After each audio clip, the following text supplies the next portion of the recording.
किसान टाइम्स के समस्त दर्शकों को मेरा डॉक्टर शालिनी कोसले का नमस्कार। जैसे कि हमारी पहल है किसानों को आर्थिक सशक्तिकरण की ओर अग्रसर करने के लिए हम समय समय पर खेती किसानी से जुड़े उन्नत तकनीकों और विषयों पर चर्चा करते हैं। इसी कड़ी में आज हमारे बीच इंदिरा गांधी कृषि विश्वविद्यालय के बायो कंट्रोल लैब की डॉक्टर ऐश्वर्या ललित टंडन जी से, जो इंदिरा गांधी कृषि विश्वविद्यालय के पादप रोग विभाग में असिस्टेंट प्रोफेसर के पद पे पदस्थ हैं। आइए उनसे जानते हैं जैविक कीटनाशकों के बारे में। मैडम, आपका हमारे किसान टाइम्स में बहुत बहुत स्वागत है। बायो कंट्रोल लैब में असिस्टेंट प्रोफेसर के पद पर department of plant pathology Indira Gandhi कृषि विश्वविद्यालय में पदस्थ हूँ। मैडम ने बताया कि ट्राइकोडर्मा के बारे में मास मल्टीप्लिकेशन मतलब वृहत उत्पादन हम कैसे ले सकते हैं। तो सबसे पहले मैं आप लोगों को ट्राइकोडर्मा क्या है, इसका उपयोग हमारे किसान भाई अपने खेती में कैसे कर सकते हैं, इसके बारे में थोड़ी सी संक्षिप्त में जानकारी दूंगी। ट्राइकोडर्मा एक जैव कवकनाशी है।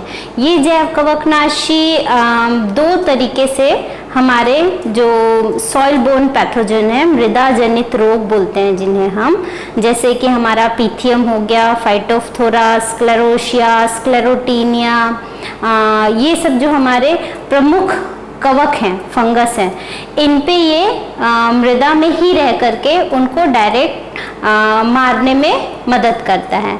ये दो तरह से मुख्यतः काम करता है। एक तो ये ट्राइकोडर्मा डायरेक्ट प्रतिजैविक उत्पन्न करता है और उन्हें उन पैथोजन उस विष के द्वारा उस पैथोजन को डायरेक्ट किल कर देता है, डायरेक्ट मारने में मदद करता है।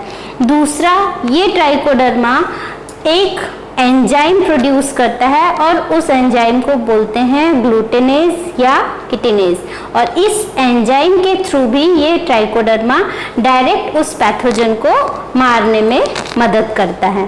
तो इस तरह से ये ट्राइकोडर्मा कवकनाशी की तरह उपयोग करता है और इसके साथ साथ ट्राइकोडर्मा में पीजीपीआर एक्टिविटी भी देखी गई है। पीजीपीआर एक्टिविटी मीन्स पौधों की गुणवत्ता, पौधों के जड़ से लेकर के यील्ड उपज तक में हमको ये फायदा पहुंचाता है। तो ये जो हमारा मास मल्टीप्लिकेशन है, हमारे किसान भाई इसको अपने घर पे बैठे बैठे बहुत चीप मतलब बहुत सस्ते में कैसे बना सकते हैं और अपने खेतों में यूज़ कर सकते हैं, खेतों में उपयोग कर सकते हैं। उसके लिए हमारी ये कुछ टेक्निक है। फर्स्ट है हमारा broken rice method. Broken rice method जो हमारा कनकी होता है, 3rd ग्रेड कनकी बोलते हैं, जिसको हमारे किसान भाई जनरली फेंक देते हैं, उसका हम ट्राइकोडर्मा में उपयोग करेंगे। इसके अलावा जो हम मशरूम उत्पादन करते हैं, तो उसके लिए जो बीज बनाने के लिए जो हम गेहूं का पानी यूज़ करते हैं, उस पानी से हम ट्राइकोडर्मा कैसे बना सकते हैं वो एक देखेंगे। उसके बाद इस जो ट्राइकोडर्मा बनाने के बाद जो हमारा लिकेट्स बच जाता है, ट्राइकोडर्मा के मुख्य एंजाइम उस लिकेट्स में ही रह जाते हैं, उसका भी हम डायरेक्ट उपयोग पैथोजन पे कैसे कर सकते हैं ये देखेंगे।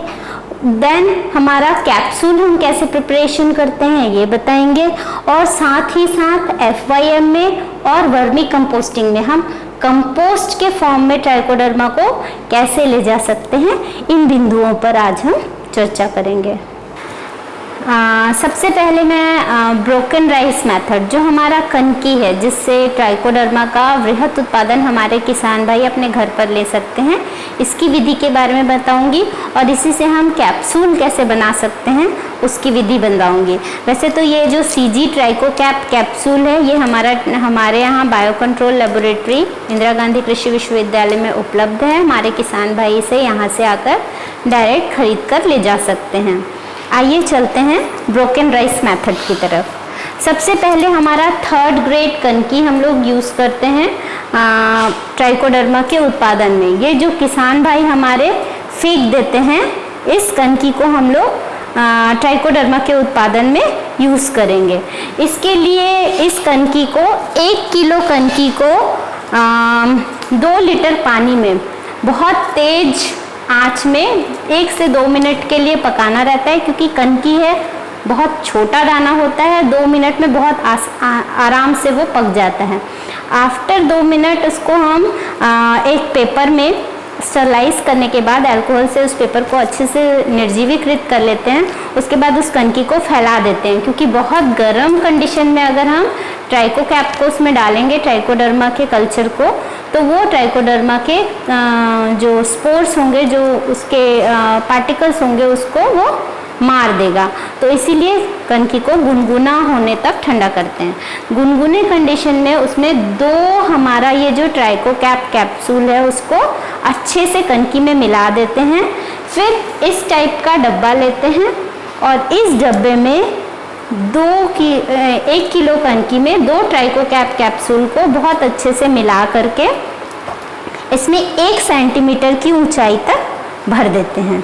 ये दिख रहा है, इसको 1 सेंटीमीटर की ऊंचाई तक भर देते हैं और डब्बे को अच्छे से बंद करके किसी ठंडे जगह पर, जहाँ पर का तापमान 20 से 28 डिग्री से ज़्यादा ना हो, थोड़ा प्रकाश वाली व्यवस्था होनी चाहिए, प्रकाश उपलब्ध हो और ठंडा कमरा हो, ऐसी जगह पर हम इसको 7 दिनों के लिए रख देते हैं और इन डब्बों को कतार में लगा देते हैं।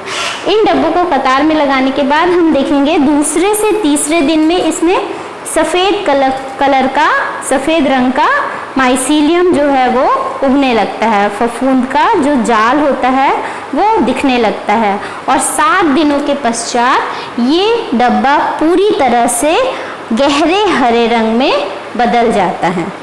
ठीक है, और इसके पश्चात जब ये डब्बा पूरी तरह से हरे रंग में बदल जाएगा 7 दिनों के पश्चात, तब हम इसको सुखा लेंगे। सुखा करके मिक्सी में पीस लेते हैं। मिक्सी में पीसने के पश्चात हम इसको वर्मी कंपोस्ट में या गोबर की खाद में सीधा मिला लेते हैं। 4 किलो को 40 किलो गोबर की खाद में अच्छे से मिला लेते हैं और हम इसकी पैकेटिंग कर लेते हैं। ये हमारा जो पैकेटिंग है ये वर्मी कंपोस्ट बेस्ड है। इस वर्मी कंपोस्ट में हमने सेम उसी रेशियो से मिलाया हुआ है ताकि गोबर की खाद और वर्मी कंपोस्ट में इसको प्रॉपर मॉइस्चर, नमी मिलती रहे, जिससे इसमें जो ट्राइकोडर्मा के स्पोर्स हैं, जीवाणु के इस फफूंद के जो स्पोर्स हैं वो हमेशा इसमें बने रहें। इसकी जो रेट रहती है मैडम, ये 6 महीने तक के लिए वैलिड रहता है। 6 महीने तक इसमें स्पोर्स रहते हैं अगर इनको ठंडे जगह पर रख दिया जाए तो। 6 महीने के पश्चात इसको हमको रीजनरेट करना पड़ता है, तो उसके लिए हम क्या करेंगे, फिर से जो गोबर की खाद है उसमें हम इसको मिला देंगे तो इसके स्पोर्स फिर से उसमें एक्टिवेट हो जाएंगे। ठीक है, ये हमारा पहला विधि है ब्रोकन राइस मेथड वाला। मैडम, जैसा आपने बताया कि 7 दिन में हमारा ये कनकी वाला ट्राइकोडर्मा तैयार हो जाता है, उसके बाद इसे हमें सुखाना है, तो इसको किस तरीके से, किस पद्धति से सुखाया जाता है? इसको ड्राई हम मैडम डायरेक्ट उसमें कर देते हैं।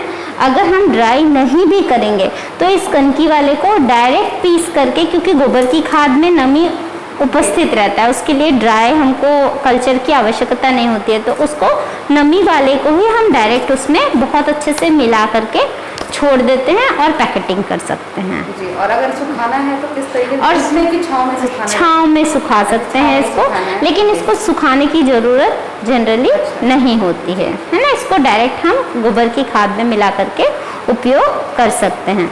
इसके अलावा मैडम इसको बीजोपचार भी करते हैं, तो बीजोपचार के लिए इसका रिकमेंडेड डोज है 10 ग्राम प्रति किलो बीज की दर से। ठीक है, मतलब इसी का पाउडर लेके, हाँ, इसी पाउडर को हमको 10 ग्राम, इस पाउडर को नहीं मैडम, इसको जो हमने खाद में मिला दिया उसको हमको 10 ग्राम प्रति किलो बीज की दर से यूज कर सकते हैं। उसी भाइयों, जो हमारा ट्राइकोडर्मा बना फाइनल प्रोडक्ट आपका वर्मी कंपोस्ट में मिलाया हुआ या गोबर की खाद में मिलाया हुआ, उसमें से 10 ग्राम, हाँ, 10 ग्राम बीज उपचार के लिए लेना है। तो मैं उसको बीज उपचार किस तरह से करेंगे? उसको बीज उपचार आप जो भी बीज ले रहे हैं, जैसे चने का बीज, अरहर का बीज, धान का बीज, तो आप उस बीज में हल्का सा नमी कर लीजिए पानी छिड़क कर, या अगर हम गुड़ यूज़ कर सकते हैं, जैसे कि कुछ जो हमारे पल्स सीड्स होते हैं उसमें हमको क्या होता है हल्का सा गुड़ का स्प्रे कर देते हैं घोल के। उसके बाद हम अपने ट्राइकोडर्मा को 10 ग्राम प्रति किलो बीज की दर से उसके ऊपर पूरा कर लेते हैं, मिला देते हैं अच्छे से, ताकि उसकी एक कोटिंग, एक लेयर बन जाए। और उसके पश्चात उसको 24 घंटे छोड़ दो आप, फिर ताकि वो स्पोर्स उसके पूरे दाने के ऊपर लग जाएं।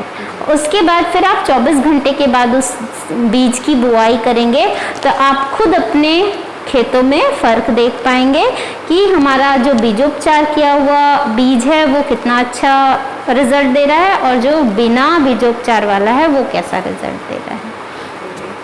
धन्यवाद मैडम इस महत्वपूर्ण जानकारी के लिए आपका। अगली कड़ी में हम देखेंगे कि इस ट्राइकोडर्मा बनाने के अन्य तरीके क्या क्या हैं। आज का कार्यक्रम हम यही समाप्त करते हैं। धन्यवाद। धन्यवाद।